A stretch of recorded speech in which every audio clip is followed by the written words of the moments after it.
Kaya samantala, magpapaalala muli ang Land Transportation Office at ang Philippine National Police sa lahat ng motorista na iwasan ang road rage. Ang galit sa kalsada ay maaaring magdulot ng aksidente, pananakit at legal na parusa. Panatilihin ang pasensya, respeto at disiplina sa pagmamaneho upang protektahan ang sarili at ang kaligtasan ng lahat.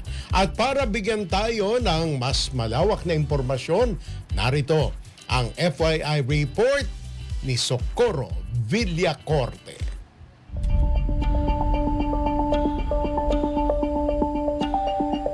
Road rage o ang agresibong pag-uugali sa kalsada at kung paano ito nagiging banta sa kaligtasan ng mga naglalakbay.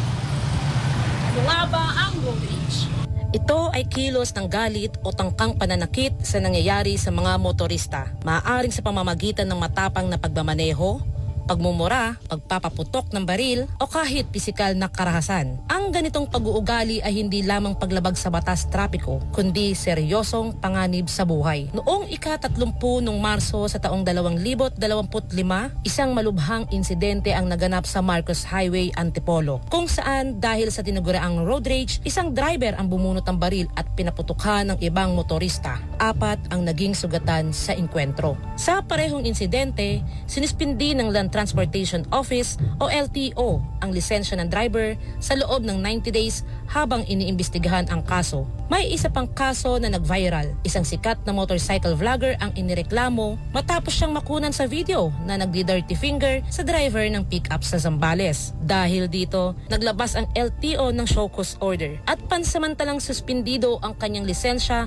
ng 3 buwan. Hindi rin ligtas ang mismong mga alagad ng batas. Kamakailan, 2 pulis sa Valenzuela ang natanggal sa serbisyo matapos silang maakusahan ng pag-atake sa isang traffic enforcer dahil sa road rage. Bilang tugon sa tumataas na bilang ng mga ganitong insidente, nanawagan ng LTO at PNP sa mga motorista. Maging matiisin, iwasan ang init ng ulo sa kalsada at laging isaalang-alang ang epekto ng aksyon sa ibang tao. Binibigyan din nila ang kahalagahan ng responsableng paggamit ng baril at pagsunod sa gun ban kung mayroon man. Mahalagang tandaan, ang mabilis na galit sa kalsada ay maaaring magdala ng malubhang kahihinatnan mula sa pisikal na pananakit, legal na parusa, hanggang sa pagkawala ng lisensya. Sa huli, ang susi ay simpleng prinsipyo, pasensya, respeto at disiplina sa pagmamaneho. Kapag nagmamanage tayo ng emosyon at kumikilos ng responsable, hindi lang natin pinoprotektahan ang sarili natin, tinutulungan din natin gawing mas ligtas ang ating mga kalsada para sa lahat.